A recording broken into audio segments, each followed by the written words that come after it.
What is blotting? Blotting is a technique in which we transfer protein, RNA and DNA to a membrane. And blotting एक अहिड़ी technique आहे जे technique में असां जेको आहे protein DNA या RNA खे ट्रांसफ़र कंदा आहियूं कंहिं मेम्ब्रेन ते। उन खां पोइ असां छा कंदा आहियूं इलेक्ट्रो प्लेट ते जेको आहे हुनजी डिटेक्शन कंदा आहियूं लास्ट में। ठीकु आहे, त हाणे जेका असां टॉपिक डिस्कस करण वारा आहियूं उहा छा आहे वेस्टर्न ब्लॉटिंग।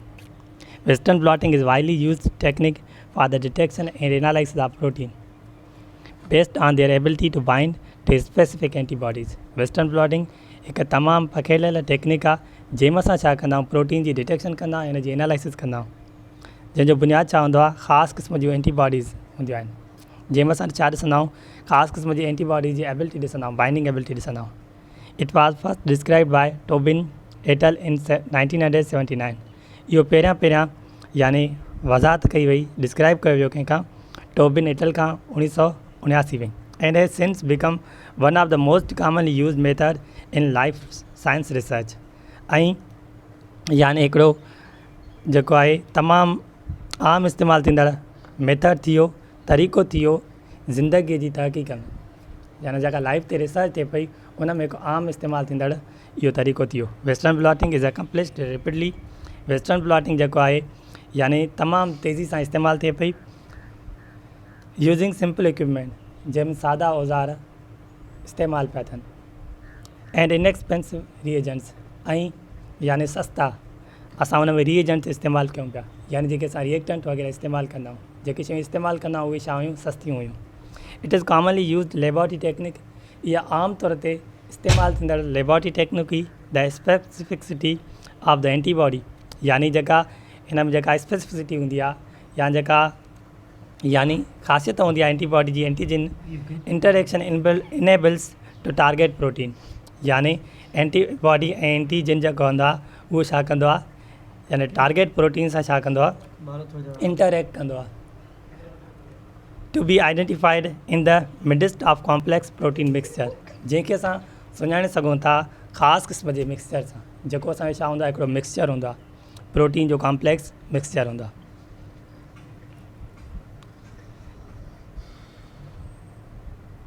यानी हिन टेक्निक में असांजा स्टेप्स कहिड़ा हूंदा आहिनि, सभ खां पहिरियां जेको असांजो स्टेप हूंदो आहे उहो छा हूंदो आहे सैंपल प्रिपरेशन, यानी असां सैंपल खे तयारु कंदा आहियूं। First step in the sample preparation is isolating the protein from a sample, यानी पहिरियों मरहलो जेको असांजो सैंपल खे तयारु करण जो हूंदो आहे उहो असांजो छा हूंदो आहे, यानी असां छा कंदा आहियूं सैंपल खे प्रिपेयर कंदा आहियूं छा मां प्रोटीन मां। Usually proteins are purified from cells, अक्सर करे प्रोटीन जेको आहे साफ़ु कया वेंदा आहिनि, अलॻि कया वेंदा आहिनि छा मां सेल मां। सभ खां पहिरियां असां छा कंदा आहियूं सेल खणंदा आहियूं, उन सेल जी लाइसिस कंदा आहियूं, यानी उन सेल जी असां छा कंदा आहियूं ब्रेक डाउन कंदा आहियूं, उन खां पोइ उनखे असां यानी ट्रांसफ़र कंदा आहियूं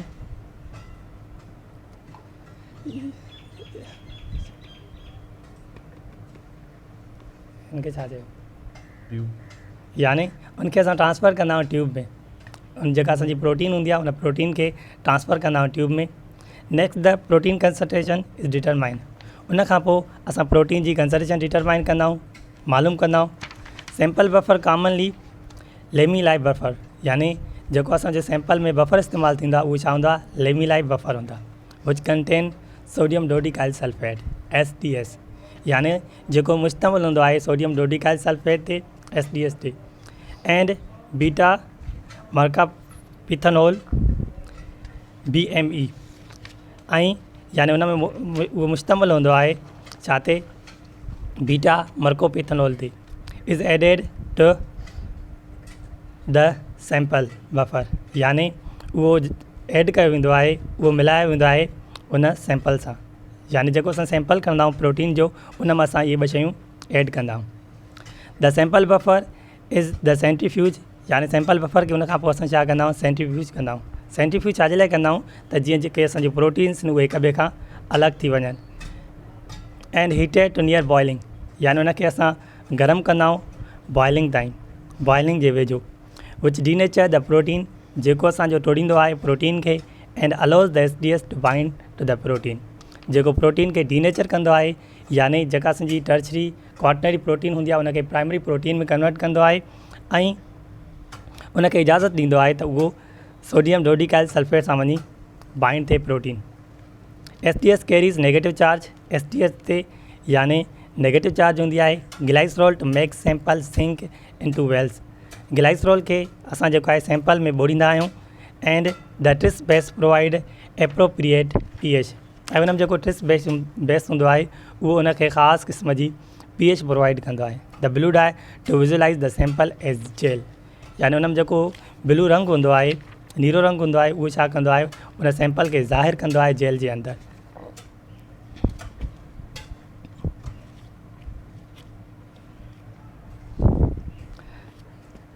स्टेप सेकंड STS पेज। यानी जेको असांजो ॿियो मरहलो हूंदो आहे उहो छा हूंदो आहे, STS पेज हूंदो आहे।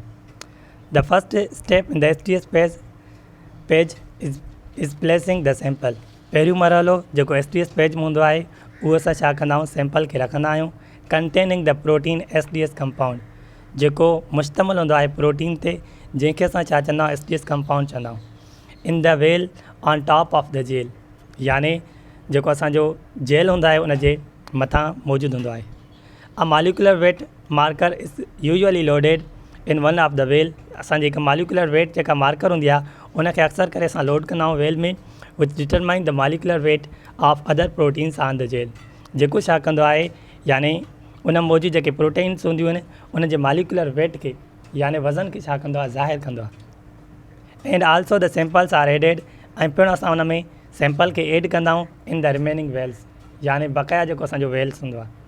The protein size is मयर्ड in kilo Dalton's. यानी जेका प्रोटीन जी साइज़ आहे उहा असां मापींदा आहियूं छाजी मदद सां, किलो डाल्टन्स जी मदद सां। Most of the proteins are in between 10 to 50 kilo Dalton's. अक्सर करे जेके असांजी प्रोटीन हूंदियूं आहिनि 10 खां 50 किलो डाल्टन्स जी हूंदियूं आहिनि। Pipetting. Once the marker and the samples are loaded. हिकु दफ़ो मार्कर ऐं असांजो सैंपल जॾहिं लोड थी वेंदो यानी असां रखंदासीं, a current is run across the gel. उनखां पोइ छा कयो वेंदो, करंट खे गुज़ारियो वेंदो जेल जे अंदरियां with a negative pole on the well of the gel, जंहिंमें यानी हिकिड़ो नेगेटिव पोल हूंदो जेल जे अंदरि, a positive pole on the opposite end. ऐं छा हूंदो, हिकिड़ो पॉज़िटिव पोल हूंदो अपोज़िट एंड। जॾहिं बि असां करंट खे फ्लो कराईंदा आहियूं त हुन में 2 एंड्स हूंदियूं आहिनि, हिकु असांजी नेगेटिव एंड हूंदी आहे, ॿी असांजी छा हूंदी आहे, पॉज़िटिव एंड हूंदी आहे। ठीकु आहे, त असांजी यानी जेका नेगेटिव एंड हूंदी उहा यानी जेल जे वेल वारी साइड ॾांहुं अटैच कंदासीं, ऐं जेका पॉज़िटिव पोल हूंदो उहो असां हुनजे अपोज़िट साइड ॾे छा कंदासीं, अटैच कंदासीं। Because the protein is bounded. छाजे करे प्रोटीन खे असां ॻंढींदा आहियूं टू नेगेटिवली चार्ज STS। छाजे करे असां जेको यानी प्रोटीन खे छा सां ॻंढींदा आहियूं, जेको असांजो negatively charge sodium dodecyl sulphate हूंदो आहे उन सां। It is pulled down through the gel to the positive pole. पोइ उनखे छिकियो वेंदो आहे यानी जेल जे अंदरि पॉज़िटिव पोल ॾे। द लार्जर द प्रोटीन, यानी जेतिरी वॾी असांजी प्रोटीन हूंदी, द स्लोअर इट मूव्स, यानी उनजी रफ़्तार छा हूंदी, आहिस्ता हूंदी। जेकॾहिं असांजी यानी प्रोटीन जेको आहे नंढी आहे त उनजी रफ़्तार छा हूंदी, वधीक हूंदी। पर जेकॾहिं प्रोटीन असांजी वॾी आहे त उनजी जेका स्पीड हूंदी या मूविंग जेका एबिलिटी हूंदी उहा छा हूंदी, घटि हूंदी। वोल्टेज, यानी इन में असांखे छा ॾेखारियो वियो आहे, करंट ॾेखारियो वियो आहे त करंट छा थो करे, नेगेटिव खां पॉज़िटिव जी तरफ़ छा थो करे, मूव थो करे। Although the running the gel is the last step in the STS page. जेतोणीकि यानी जेको असां जेको आहे जेल जे अंदरि करंट खे गुज़ारींदा आहियूं उहो असांजो छा हूंदो आहे, आख़िरी मरहलो हूंदो आहे। Last step in the STS PAGE method, यानी STS पेज मेथड जो उहो आख़िरी मरहलो हूंदो आहे। It is important to make note of several pieces of information. चए थो इहो ज़रूरी आहे त असां उन मां तमामु घणी मालूमात छा कयूं, गॾु कयूं। ठीकु आहे, इन प्रोसेस दौरान या इन स्टेप दौरान। Protein are separated by their size as they run through the jail.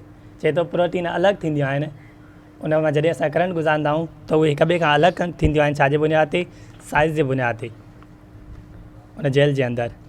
The lower concentration of acrylamide in a jail. चए थो यानी घटि कंसंट्रेशन जेका हूंदी आहे असराइल अमाइड जी जेल जे अंदरि, the easier it becomes for proteins to move through the gel. त प्रोटीन जे लाइ जेको उन मां गुज़रणु हूंदो आहे आसान थी पवंदो आहे। So all proteins move further under the same condition. तंहिंजे करे सभई प्रोटीन छा थींदियूं, उतां जेको आहे छा थींदियूं, वधीक जेको आहे असांजो मूव कंदियूं साॻियुनि हालतुनि ते। Gradient gel are where the concentration of acrylamide, यानी असांजी जेका दाणेदार जेका जेल हूंदी आहे, जेका ग्रेडियंट जेल हूंदी आहे, उहा छा थींदी आहे, जंहिंमें असांजी कंसंट्रेशन हूंदी आहे असराइल अमाइड जी, उहा वधंदी आहे from the top to bottom, यानी मथां खां हेठां ताईं उनजी जेका कंसंट्रेशन हूंदी आहे उहा वधंदी आहे। हाणे सभ खां पहिरियों असांखे छा चई, यानी जेका असराइल अमाइड जी जेकॾहिं कंसंट्रेशन वधीक हूंदी त नतीजे में जेका असांजी प्रोटीन हूंदी उहा छा थींदी, स्लो मूव थींदी। नंबर 1 पॉइंट इहा चई। ऐं नंबर 2 पॉइंट में छा थो चए, यानी जॾहिं असां जेको आहे असराइल अमाइड खे ॾिसंदा आहियूं त उनजी कंसंट्रेशन छा थींदी आहे, वधंदी आहे मथां खां हेठां ताईं, top to bottom. Number 3 step membrane transfer. After the gel is run, चए थो जॾहिं असां जेल खे रन कराईंदा आहियूं, it is placed against the membrane, पोइ उनखे असां छा कंदा आहियूं, मेम्ब्रेन जे अगेंस्ट रखंदा आहियूं। And current is passed across the gel, उन खां पोइ करंट गुज़ारियो वेंदो आहे जेल मां टू द मेम्ब्रेन जे तरफ़, transferring the protein onto the membrane. उन खां पोइ छा थींदियूं आहिनि, प्रोटीन मूव कंदियूं आहिनि छाजी तरफ़, मेम्ब्रेन जी तरफ़। हाणे ॾिसो नंबर 3 स्टेप में असां छा था कयूं, यानी जेके असांजी प्रोटीन्स उन्हनि खे मेम्ब्रेन ॾे ट्रांसफर था कयूं, छाजी मदद सां, जॾहिं असां उन मां करंट गुज़ारियूं था ऐं मेम्ब्रेन था रखूं त उहे प्रोटीन काॾे थियूं अचनि, यानी काॾे ट्रांसफर थी थियनि, मेम्ब्रेन ॾे। ठीकु आहे, जेल असां रखियोसीं, उन खां पोइ यानी ब्लॉटिंग पेपर करंट गुज़ारेसीं त नतीजे में छा थो थिए, यानी जेल जे अंदरि जेके प्रोटीन्स आहिनि उहे मूव थियूं कनि कंहिंजी तरफ़, मेम्ब्रेन जी तरफ़। ठीकु आहे, जॾहिं असां छा था कयूं, करंट गुज़ारियूं था उन जेल जे अंदरि, त नतीजे में छा थी थियनि, प्रोटीन मूव थी थियनि ऐं उहे प्रोटीन मूव थी थियनि कंहिंजी तरफ़, उन मेम्ब्रेन जे तरफ़। The transferring method is also non as semi dry method, यानी इहो जेको मुंतक़िली वारो तरीक़ो हूंदो आहे उनखे, इन मेथड खे असां छा चवंदा आहियूं, सेमी ड्राई मेथड चवंदा आहियूं। The membrane is usually made up of PVDF or nitrocellulose, इन में जेका मेम्ब्रेन हूंदो आहे, तह हूंदो आहे, उहो अक्सर करे ठहियलु हूंदो आहे PVDF जो या नाइट्रोसेल्यूलोज जो। मेम्ब्रेन जो नालो आहे, इहो तव्हांखे यादि करिणो आहे MCQs पॉइंट ऑफ व्यू खां। ठीकु आहे, यानी असांजी इहो छा आहे, मेम्ब्रेन जो नालो आहे। Both of which have advantage and disadvantage that should be thoroughly research prior to use, चए थो इन्हनि ॿिन्ही जो फ़ाइदो ऐं नुक़सानु हूंदो आहे, जेको यानी जेके तहक़ीक़ कंदड़ हूंदा आहिनि, रिसर्चर्स हूंदा आहिनि, उहे इस्तेमालु कंदा आहिनि ऐं ॾिसंदा आहिनि। यानी जेका असांजी जंहिं जॻह ते जेका मेम्ब्रेन सूटेबल हूंदी आहे, उते उहे रिसर्चर्स छा कंदा आहिनि, उन मेम्ब्रेन खे इस्तेमालु कंदा आहिनि। Number 4 step is immuno blotting, यानी जेको असांजो चोथों मरहलो हूंदो आहे उहो छा हूंदो आहे, इम्यूनो ब्लॉटिंग हूंदो आहे। The first step in immunoblotting is to wash the membrane, चए थो जेको पहिरियों मरहलो हूंदो आहे इम्यूनो ब्लॉटिंग जो, उन में असां छा कंदा आहियूं, मेम्ब्रेन खे वॉश कंदा आहियूं, धोईंदा आहियूं and block it with non specific protein, ऐं उनखे बंदि कंदा आहियूं हिकु अणख़ास प्रोटीन सां, नॉन स्पेसिफिक प्रोटीन सां। The non specific protein bind to the surface of the membrane, जेका असांजी नॉन स्पेसिफिक प्रोटीन हूंदी उहा उन मेम्ब्रेन सां अटैच थींदी, where protein is not already present, जिते प्रोटीन पहिरियां मौजूदु न हूंदी आहे। This will prevent antibody from binding to the membrane, इहो छा कंदो, एंटीबॉडी खे रोकींदो मेम्ब्रेन सां बाइंड थियण में, and giving a non specific signal, ऐं हिकु अणख़ास छा कंदो, पैगाम मोकिलींदो।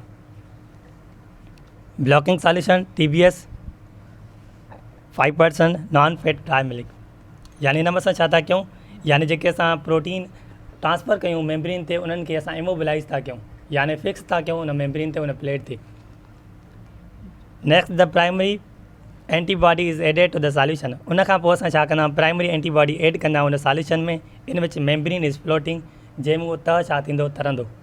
Remember that the primary antibody recognise a specific amino acid sequence, चए थो इहो यादि रखो त जेका प्राइमरी एंटीबॉडी हूंदी उहा उन में मौजूदु जेका अमाइनो एसिड जी सीक्वेंस हूंदी उनखे मालूम कंदी ऑफ अ पर्टिकुलर प्रोटीन, जेका ख़ासि क़िस्म जी असांजी छा हूंदी आहे, प्रोटीन हूंदी आहे।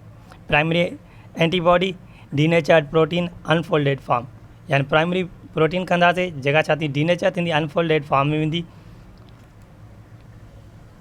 After a wash is conducted to remove unbound primary antibody, यानी जॾहिं असां उनखे वॉश कंदासीं त जेके अनबाउंड प्राइमरी एंटीबॉडी हूंदी उहे रिमूव थींदियूं। सेकेंडरी एंटीबॉडी इज़ एडेड, उन खां पोइ असां छा कंदासीं, सेकेंडरी एंटीबॉडी खे छा कंदासीं, एड कंदासीं। Secondary antibody recognise the primary antibody, secondary antibody सुञाणप कंदी आहे प्राइमरी एंटीबॉडी जी, and usually is conjugated with an enzyme, ऐं अक्सर करे उनखे ॻंढियो वेंदो आहे हिकु एंजाइम जी मदद सां सच एज़ हॉर्स रेडिश पेरोक्सीडेज़, यानी जीअं असांजो हॉर्स रेडिश पेरोक्सीडेज़ आहे। Lastly another wash is perform to remove the unbound secondary protein. आख़िरकार हिकु दफ़ो असां ॿीहर उनखे वॉश कंदा आहियूं, जेके अनबाउंड सेकेंडरी एंटीबॉडीज़ हूंदियूं उन्हनि खे रिमूव करण जे लाइ। Now non specific binding of the both the primary and the secondary antibodies can occur. हाणे चए थो जेकी असांजी नॉन स्पेसिफिक बाइंडिंग हूंदी प्राइमरी ऐं सेकेंडरी बॉन्डिंग जी उहा थींदी, but thoroughly washing usually minimise this problem. पर चए थो जॾहिं असां उनखे वॉश कंदा आहियूं इहो इन मसइले खे छा कंदो आहे, घटाए छॾींदो आहे। The amount of time in the primary and secondary antibodies are applied. चए थो जेको मिक़दारु हूंदो आहे प्राइमरी ऐं सेकेंडरी एंटीबॉडी जो उहो चए थो मालूम कंदो आहे directly affect the specificity and strength of binding. चए थो जेको सिधी तरह असरअंदाज़ थींदो आहे उनजी स्ट्रेंथ ते, उनजी ताक़त ते, बाइंडिंग जी जेका स्ट्रेंथ हूंदी आहे उन ते, ऐं उनजी जेका ख़ासियत हूंदी आहे यानी जेका स्पेसिफिसिटी हूंदी आहे उन ते। Last step is detection. The detection method use is dependent upon the enzyme. चए थो जेको असांजो डिटेक्शन मेथड इस्तेमालु थींदो आहे उहो डिपेंड कंदो आहे छा ते एंजाइम्स ते two which the secondary antibodies conjugated, जंहिंसां असांजी सेकेंडरी एंटीबॉडी छा थी आहे, ॻंढी आहे। The most common enzyme use in western blotting is HRP, यानी जेको असांजो आम तौर ते इस्तेमालु थींदड़ एंजाइम हूंदो आहे उहो छा हूंदो आहे, HRP हूंदो आहे, जंहिंखे असां छा चवंदा आहियूं, horseradish peroxidase. And the substrate use for detection is known as chemiluminescent substrate. ऐं जेको असां सबस्ट्रेट इस्तेमालु कंदा आहियूं उनखे मालूम करण जे लाइ उहो कहिड़ो हूंदो आहे, केमिल्यूमिनेसेंट सबस्ट्रेट हूंदो आहे। Once the substrate has been added, हिकु दफ़ो जॾहिं असां सबस्ट्रेट एड कंदा आहियूं, the light being emitted can be detected with film on a photograph imager. उनखां पोइ छा थींदो, रोशनी ख़ारिज थींदी उन फोटोग्राफ इमेजनर मां। जॾहिं असां इहो एड कंदासीं उनखां पोइ उन मां छा थींदी, रोशनी ख़ारिज थींदी। Notice that the film does not contain information on where the lit bands are located in relation to the membrane. चए थो तव्हां इहो ज़हन में रखो त जेका असांखे यानी ॼाण हूंदी आहे त बैंड्स किथे असांजा मौजूदु आहिनि मेम्ब्रेन ते। Therefore is a very important to use a method. इन जे करे यानी इहो ज़रूरी आहे मेथड इस्तेमालु करणु that allows the film to aligned with the membrane, जेको इजाज़त ॾींदो यानी मेम्ब्रेन खे in the exact same manner, साॻे तरीक़े सां एज़ वेन द फिल्म वाज़ एक्सपोर्ड, जॾहिं असां उन फिल्म खे छा कंदा आहियूं, ज़ाहिर कंदा आहियूं। The membrane is usually stand after the detection step. चए थो यानी अक्सर करे जेका मेम्ब्रेन हूंदी आहे उहा छा कई हूंदी आहे, यानी उनखे रंग ॾिनो वेंदो आहे डिटेक्शन स्टेप खां पोइ, so that the protein present can be visualise and compare to the film. तंहिंजे करे त उन में मौजूदु जेके प्रोटीन्स आहिनि उन्हनि खे ॾिसी सघिजे ऐं फिल्म सां छा करे सघिजे, कंपेयर करे सघिजे। इहो सॼो असांजो छा वेस्टर्न ब्लॉटिंग।